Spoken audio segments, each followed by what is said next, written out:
Good morning, everyone. I'm Nick Pearl, Chief Executive of the British Acupuncture Council. Welcome to the conference. I have to say that one of the great things that we've done this year is we've got an app for the conference. I don't know how savvy you are about apps. I'm not particularly savvy, but if you go onto App Store and then there's something called Infinite Variety, search for Infinite Variety, and then you get this little thing here, an icon.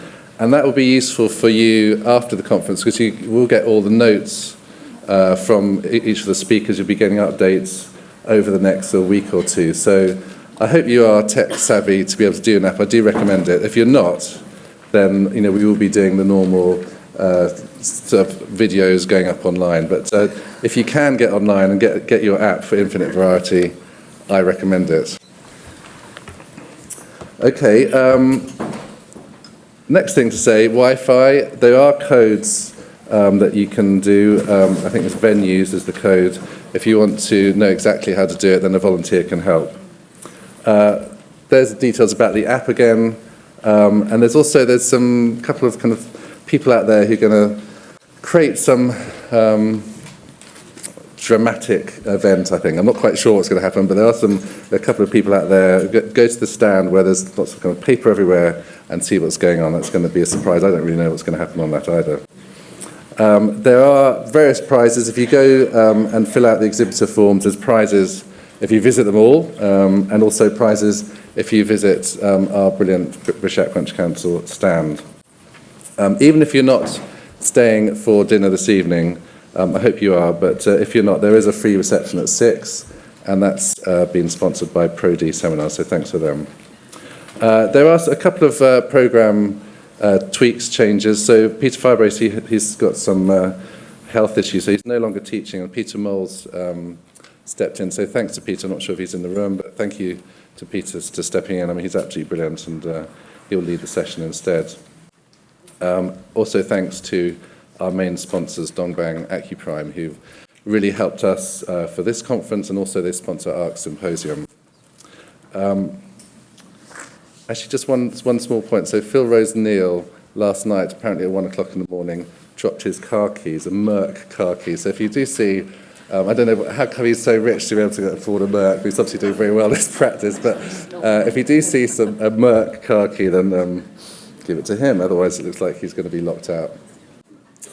Okay, contact volunteers for any help. There's those volunteers, they've got the Infinite Variety black T-shirt, so do contact them. And it's a great venue, it's a great lineup of speakers. If we could just do a round of applause to Kevin Durgeon. He probably can't hear us, but he's the main organiser, so thank you, Kevin.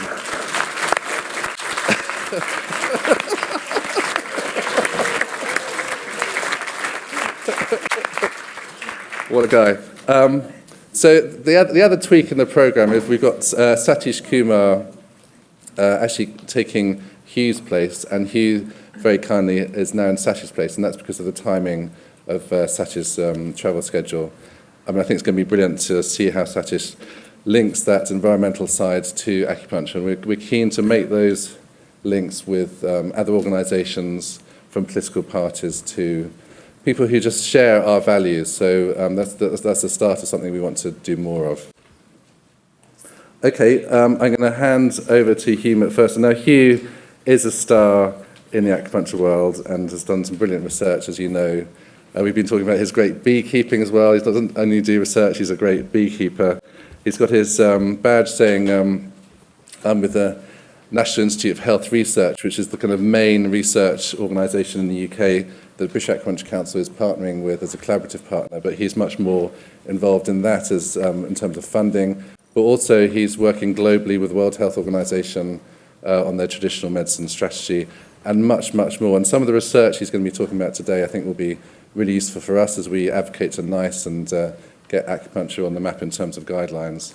I'm really excited to see what he says. And thank you, Hugh, for being such a great champion for acupuncture over the years.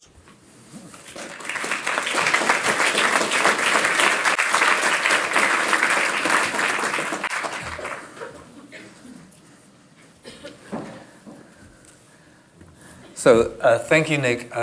I have to say it's a great privilege to be here to have the opening slot, and I'm so enthusiastic about research and its potential And so to have this platform to talk about that now is very exciting for me. So in terms of my background, I've been in practice for 32 years. And in fact, my research started really because patients were getting better, but the research wasn't really reflecting that. And so my mission became, let's look at the research and let's see how we can do better research. And today, I'm hopefully going to capture something rather special that's sort of come out of a whole research process and my thinking about research. And my first project was 4 patients 20 years ago. And small things start, and things have grown and grown. So today, I'm going to talk. I'm going to give you a whistle-stop tour about acupuncture research, and this is an expansion of a talk I gave at Portcullis House to the all-party parliamentary group about acupuncture a couple of years ago. I had 10 minutes there, so I've got about half an hour, so it's a bit of a slower whistle-top than they got. But anyway, very briefly, I'm going to talk about what we know about conventional medical treatments, then look at utilization of acupuncture, then look at the whole concept of evidence-based medicine, because evidence-based medicine hasn't always got a good press. But I work in a place where they absolutely love evidence-based medicine, and even with all the constraints of evidence-based medicine, something very interesting is emerging about acupuncture. I'm going to talk very briefly about the physiological evidence, about the placebo question, about clinical impact that's nothing to do with placebo, but the real-world impact of acupuncture, and then also its impact on policy. So that's my whistle-stop tour. But just to start with, what do we really know about conventional treatments? This is a really extraordinary slide, actually, because if you look, this is the BMJ looking at 3,000 treatments on the NHS, and they find only 11%. I haven't got a pointer. 11% are known to be beneficial.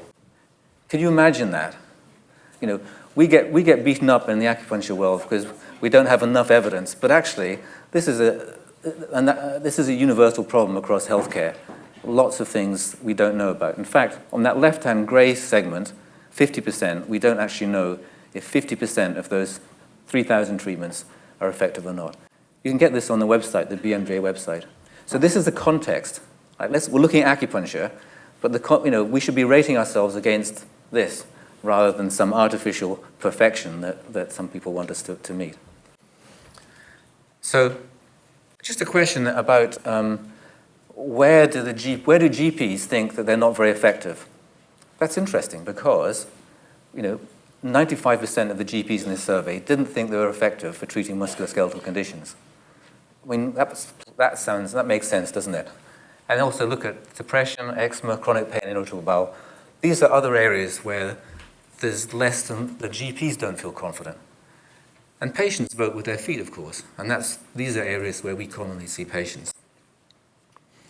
And this is a couple of surveys that I've done looking at utilization, and you can see on the left-hand column, when you ask practitioners or patients what they're consulting for, around about 35 to 40% are consulting for musculoskeletal pain. And then if you look at neurological, that's mostly headache and migraine, that's another 8%. So, combining that, I'm just saying roughly around about half the patients that we treat have chronic pain of some form or another. So that's one of the reasons we're going to focus a bit more on chronic pain in this talk. And if you ask patients, this is a web survey that the British Acupuncture Council did.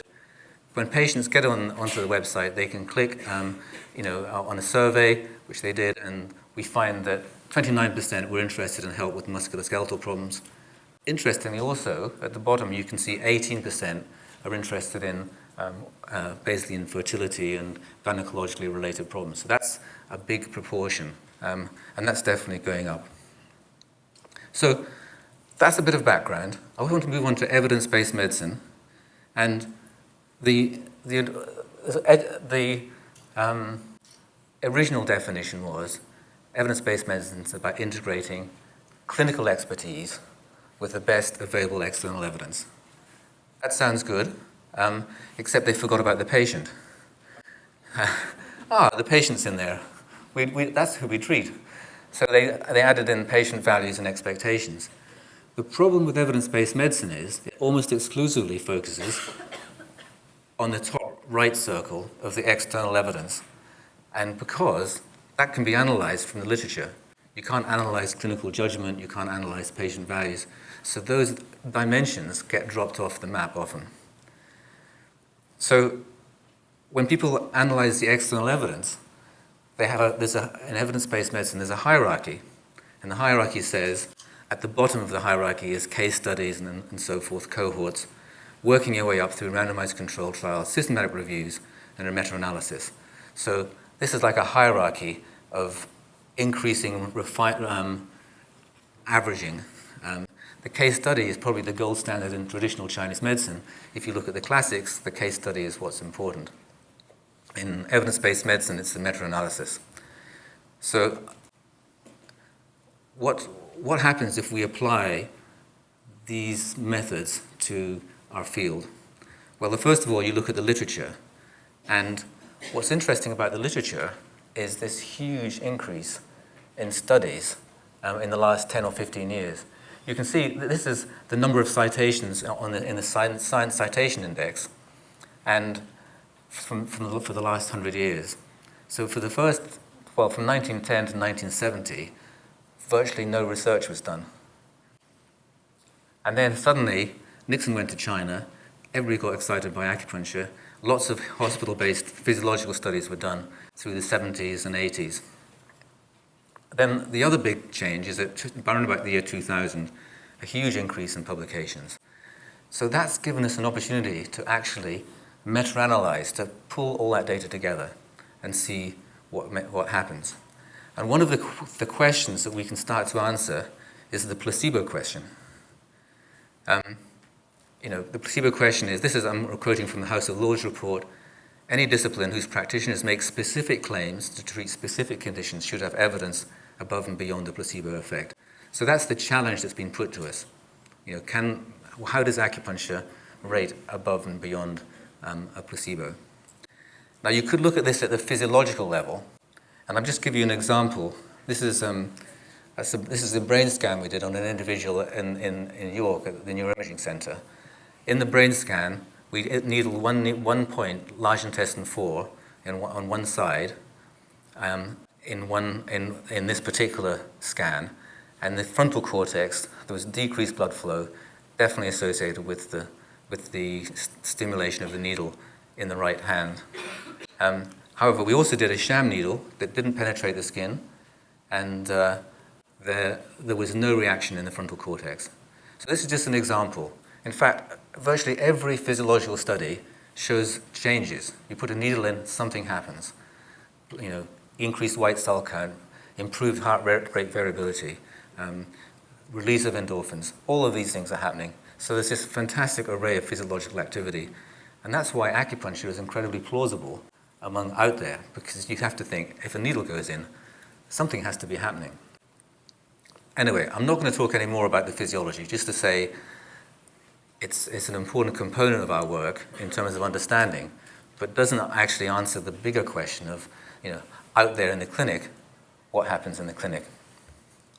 So I want to give you one study to start out this discussion, which I think is a landmark study looking at the placebo question. What we did, a group of us, there were 30 people who'd been involved in trials, agreed to put all our data together into one database, only high-quality trials, and we asked two questions. What's the difference between acupuncture and sham? And what's the difference between acupuncture and usual care? Okay, so those two questions. And what did we find? And I've got summarizing all this in one slide. We found when acupuncture was compared to usual care, there's what's called an effect size of 0.5. I'm going to explain that in a sec. And of that was made up of, 40% of that was made up of the difference between acupuncture and sham, and 60% was made of the difference between sham acupuncture and usual care. The reason is sham acupuncture is a very physiologically active intervention. And in terms of effect sizes, if you have an effect size of 0.5, that's a very decent effect size to get. in chronic pain conditions. 0.3 is small. And you can see the difference between acupuncture and sham is only 0.2. So it's a very small difference. So the effect size is basically a mean difference that's standardized across all interventions. So you can compare one intervention with another by looking at these effect sizes. I'm not going to get any more technical than this, I promise you. But it's so important. It's important to understand why the placebo question has been so problematic for us in the field. Because, anyway, just to move on, we published this paper. You can download it. It's open access. And we came to the conclusion, there's significant differences between true and sham acupuncture. It indicates that acupuncture is more than a placebo. Highly statistically significant differences. So in a sense, this is for chronic pain. There's a proof of principle, if you like, I'm just going to go back just to explain again. If you just did sham acupuncture, you get that 60% benefit.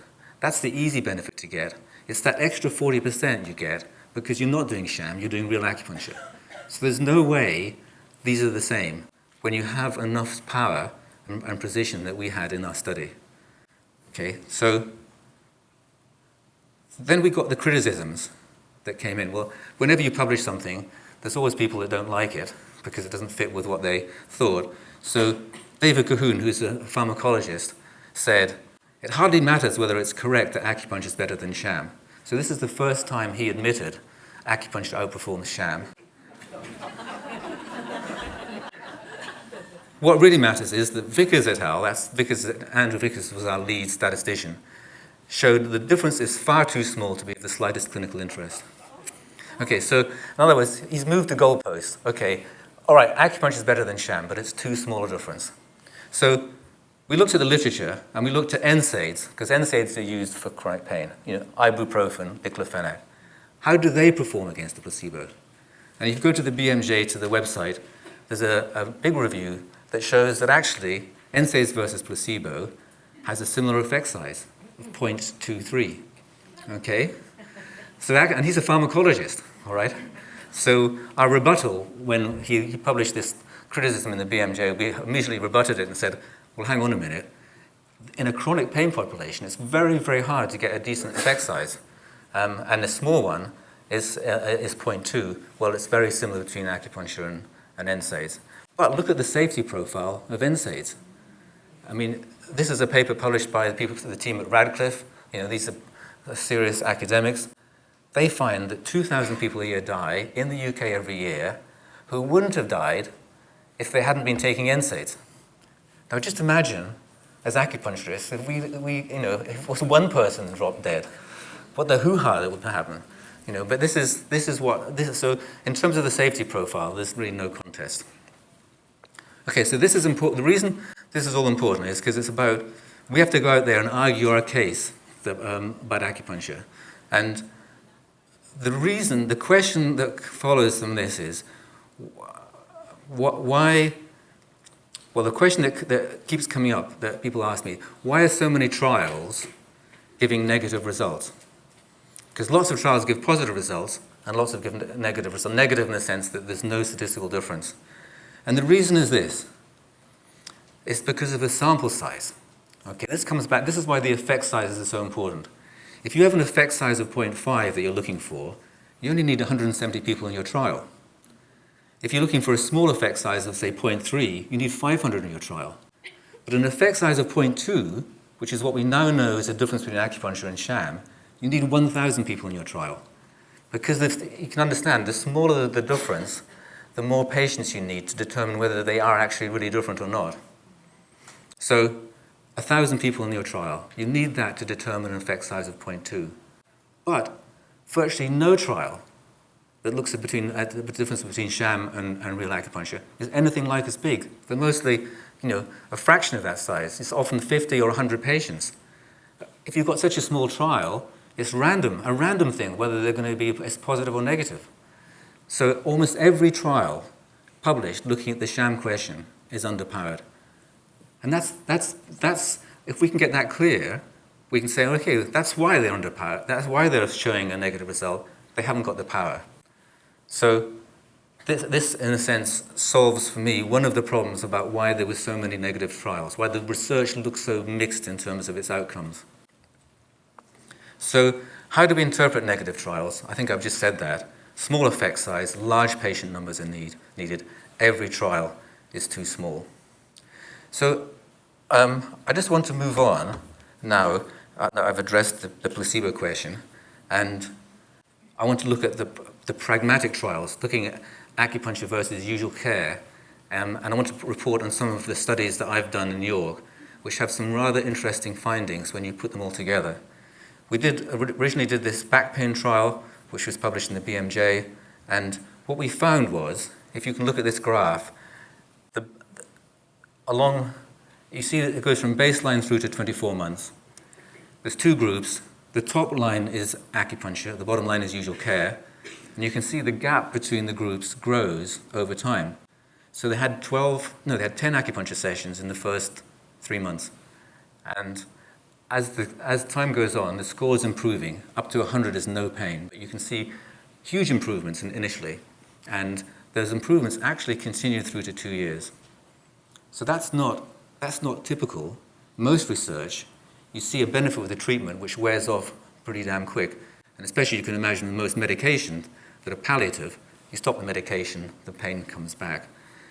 So anyway, this was the trial that influenced NICE guidance. They quoted this as being the trial that triggered the recommendation for back pain in 2009. So we also did a trial looking at irritable bowel syndrome. Again, we had a large number of people, and we found an additional benefit. Again, I'll give you the graph. Here, actually, we did a 2-year follow-up.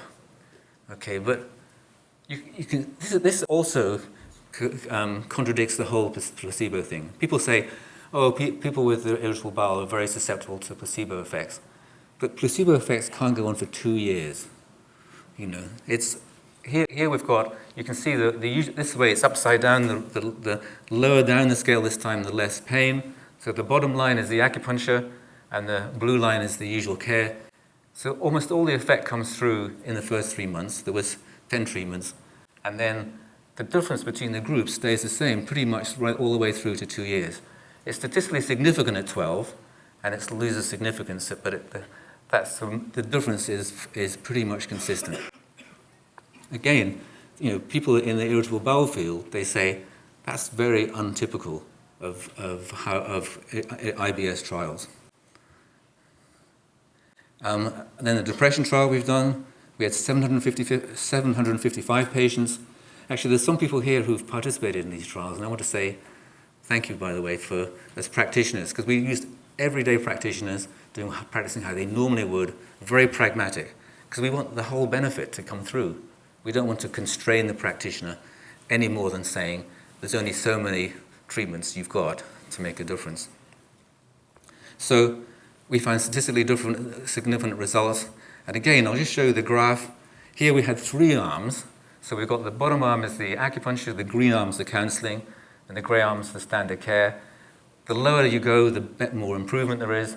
But again, you can see most of the recoveries in the first 3 months. And then we have a pretty leveling off over up to a year. So hopefully this will feed into guidance as well, the acupuncture and the counseling also. That was a very important trial for the counseling community because CBT is becoming such a big thing, and here the counseling, this was non-directive, humanistic style counseling. Both of them had 12 sessions. Almost all of that happened in the first 3 months where you see the improvements. So I've got another trial to report. This hasn't been published yet, so most of you won't know the results, but what we found here we did we had acupuncture versus Alexander technique, and again you can see the similar process that by 6 months, well, the Alexander teachers had 20 sessions, the acupuncturists only had 12, but by 6 months all of the treatment had come through, and because the Alexander teachers were going more slowly and had more sessions, by 6 months all the treatments were finished, and you can see there was a significant difference at 6 months, and there's also a significant difference at 12. So this study, more than any of the other ones, I pitched at the learning process. So we know Alexander technique is about teaching. You go to a teacher and you're a pupil with an Alexander teacher. And I said, well, actually, acupuncturists are a bit like that too, that we want our patients to learn, we want them to cope better, to manage their pain better, to have strategies that help keep themselves better. That has to be a learning process. The needles get the initial change, but it's what's been learned through the interactions and so forth. That's part of the treatment, because it's about lifestyle advice that's relevant to the diagnosis. And if they can, so we found, for instance, that those patients that took up the lifestyle advice had better results. We found better self-efficacy at 6 months in the acupuncture and Alexander groups, and that self-efficacy was associated with better results on the pain scores. So that reinforced the point that acupuncture is not just about needling. We know that, but that needs to be more integrated into research. And we're making a big plug here that this is an exemplar, if you like, for good research, looking at the whole package of care that we deliver that's related to the theories of acupuncture, not just the needling. So I'm just going to put all these 4 graphs together, and you can see the patterns emerging. All 4 of them show these long-term changes. Acupuncture isn't about short-term change. It's nice when patients come back, but it's even nicer if they don't come back because they've got better, and they send a whole bunch of their friends, right? And these results, collectively, when you put that together, this is a remarkable story of effects that acupuncture has. I don't think there's any other therapy that's got a track record that shows these long-term effects. And also now with the chronic pain study, we're actually going to be explaining better why these long-term effects are coming through. So I need to just do a little detour into osteoarthritis, and I don't want to run out of time. But acupuncture for osteoarthritis, I targeted this area because the NICE guidance in 2008 was negative. So we looked at all the interventions that NICE recommended for osteoarthritis, and then we thought, no, let's look at all the physical therapies. Let's compare acupuncture. Instead of head-to-head with placebo or usual care, let's compare acupuncture with all the other physical therapies out there and see what happens.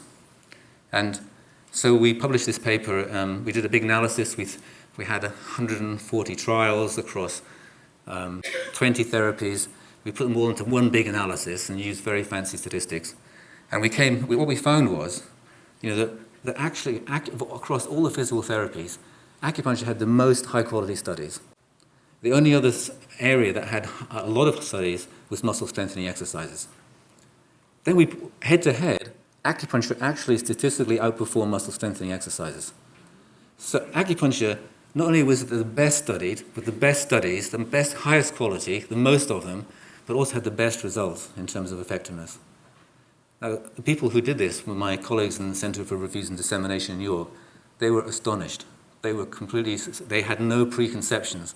They really ran the system, the meta-analysis, and came up with that result.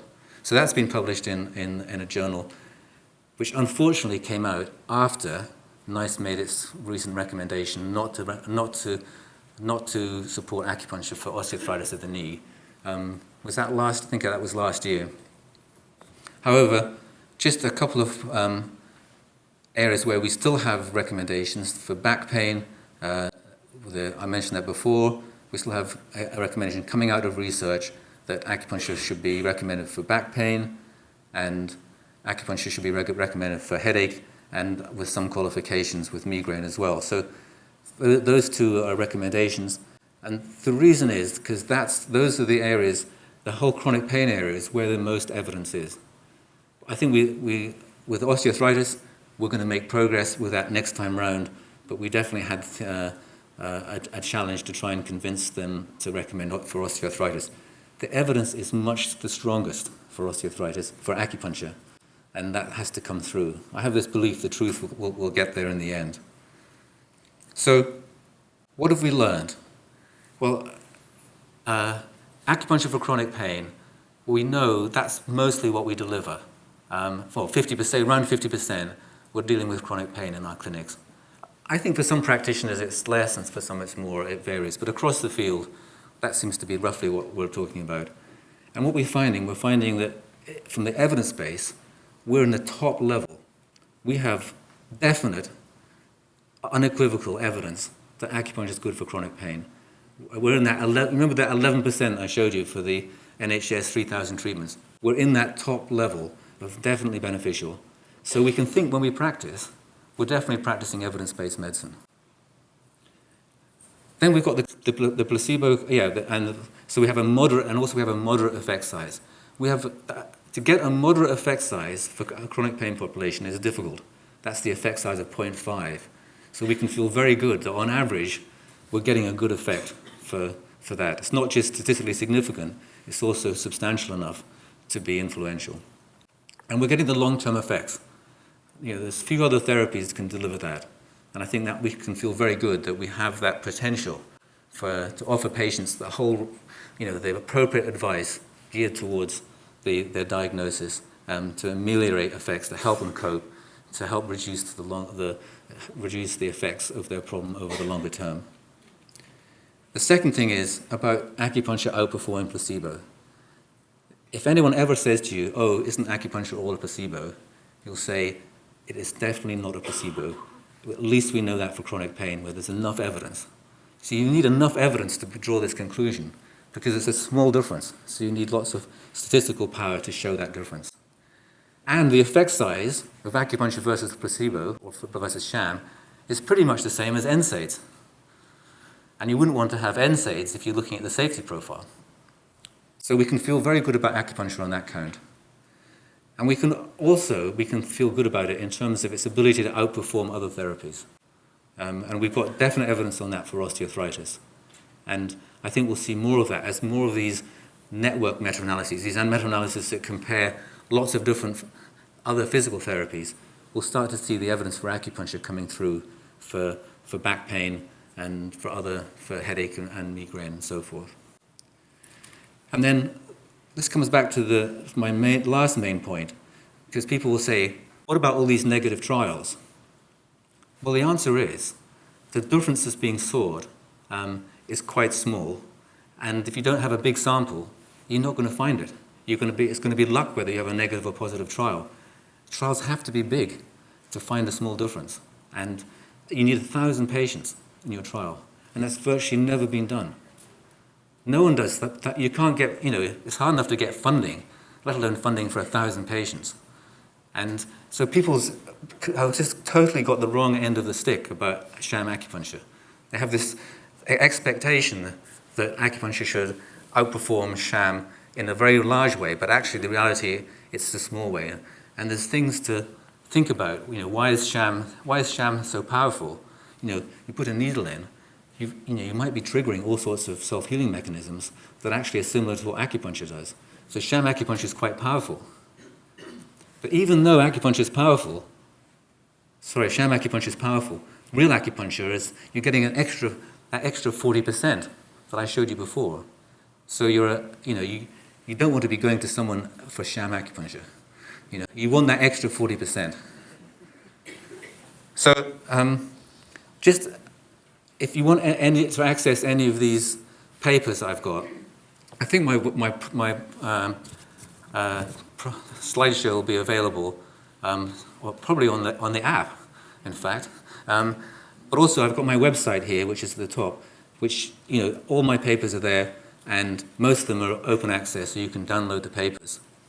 And also there's a couple of books. If you get very excited about research and you want to read something up about it, I've got a couple of books. One on clinical research, which is the acupuncture research, strategies for establishing an evidence base. So it gives you a nice tour of the whole field and how the evidence base is moving in the right direction. And then with Volker, I helped him put this book together on integrating East Asian medicine into contemporary healthcare. And that sets out the sort of more social science dimensions, the politics of integration. What might you lose if you're integrated? Is it better to be inside or outside the NHS? Those sorts of questions. And then finally, if you get very, very, very excited about research, you could think about this. There's an online master's that you can do from your own home. And there's already one cohort that's gone a year. There's a couple of people here from that cohort, Sarah Budden and Dee Murphy. And also there's a stall out there, so you can talk to people about it. But the idea is, I started small, 4 patients in my first study 20 years ago, and things grew from there. And if you're passionate about research, and maybe a little bit mad, you'll have a really exciting journey. So I think I've got a few minutes for questions, but the key message is, I think the title is "Why the Evidence from Acupuncture Research Can Help Your Practices."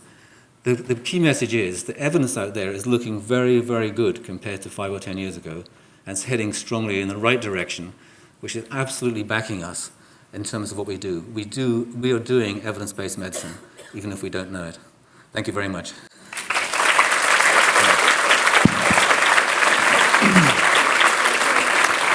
Okay, thank you, Hugh. That's really fantastic. And I do like the plug at the end, actually, because we do want to get the researchers for the future coming through.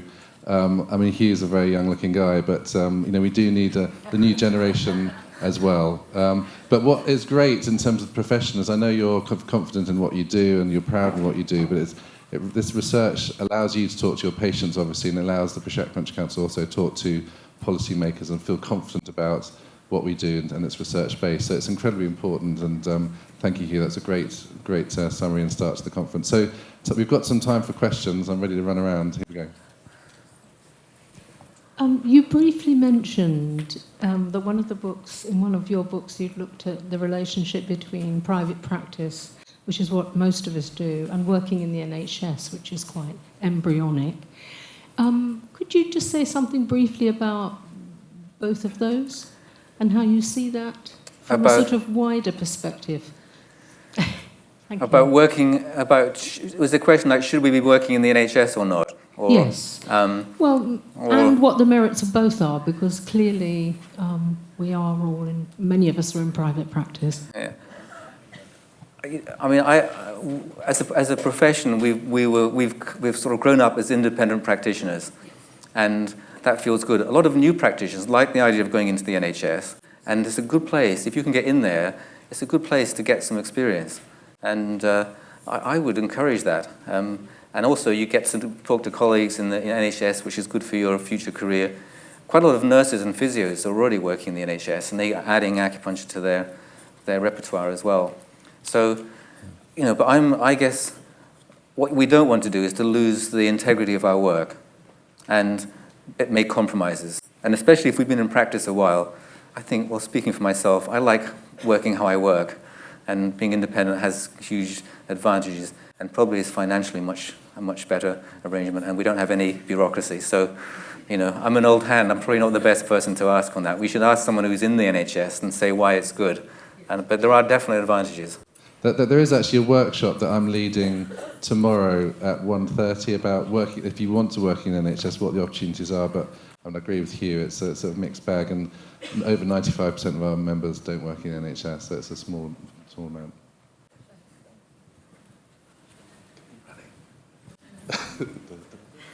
Sorry, making you run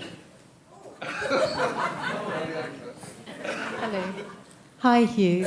Thanks for a wonderful presentation.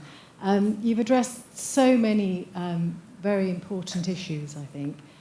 But one of the things that concerns me is about losing the integrity of our work. And as you know, I did quite a lot of research in the depression trial to inform that. And my starting point with that, in some of the preliminary research, was discovering how a lot of patients in primary care were very disillusioned with counselling because they were offered just a few sessions, and they had this very serious level of illness, and it was almost off-putting to them. I'm not going to bother with that because I'm going to get a few sessions of counselling, and why would I bother? It's too much. And what we found, as you know, in the pilot study, was that the patients that came and wanted to try acupuncture were much more severely depressed than we anticipated. They were, on the Beck's Depression Inventory, had scores of, sort of around 40 on average, which is really quite severe levels. And after only 12 sessions of acupuncture, they weren't really they were all still depressed, quite seriously depressed. And I sort of felt that they needed longer courses of acupuncture, and that if they had had the chance to have more, they might have got better. But we were cutting off too quickly.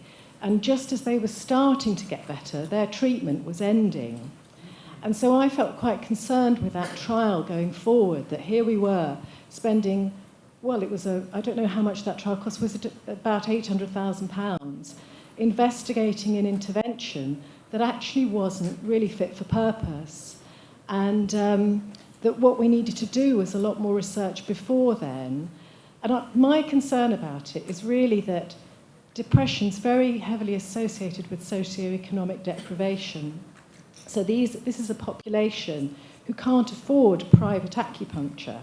And that was why I got involved in research, because I wanted for us to be able to use our acupuncture to help people who couldn't afford it, private practice. I was so frustrated that I couldn't help people because they couldn't afford to come for treatment. And so I was just very disappointed in the end that trial sort of, I think it's fantastic that it showed a difference for acupuncture. That's a really good thing. But my worry is that it ends up in NICE guidelines as recommended for depression, 12 sessions of acupuncture. And actually that's not enough. Yeah. And that's a frustration then, that how we do the research actually shapes the way that it then becomes incorporated into care.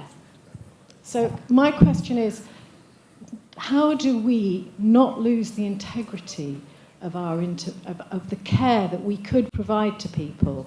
I think that's a really important question.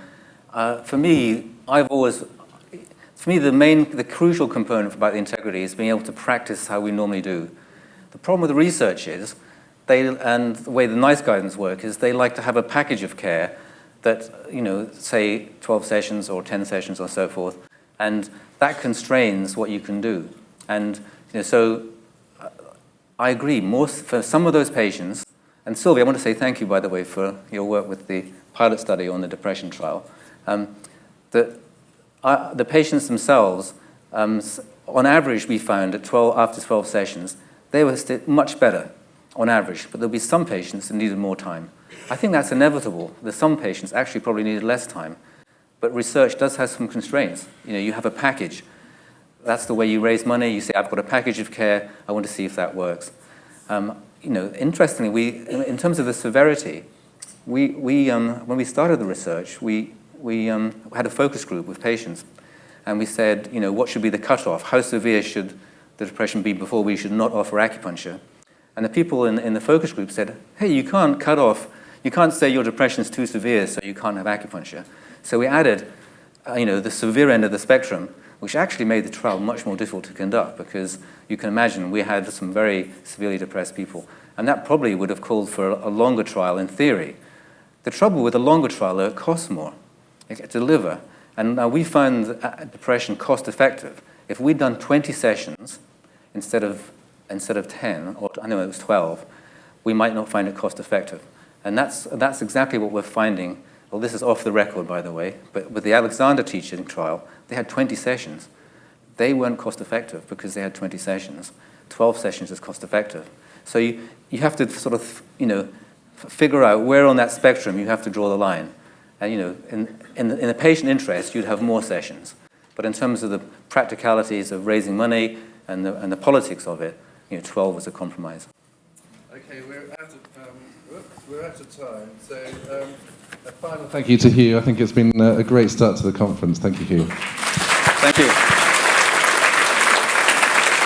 Thank you very much.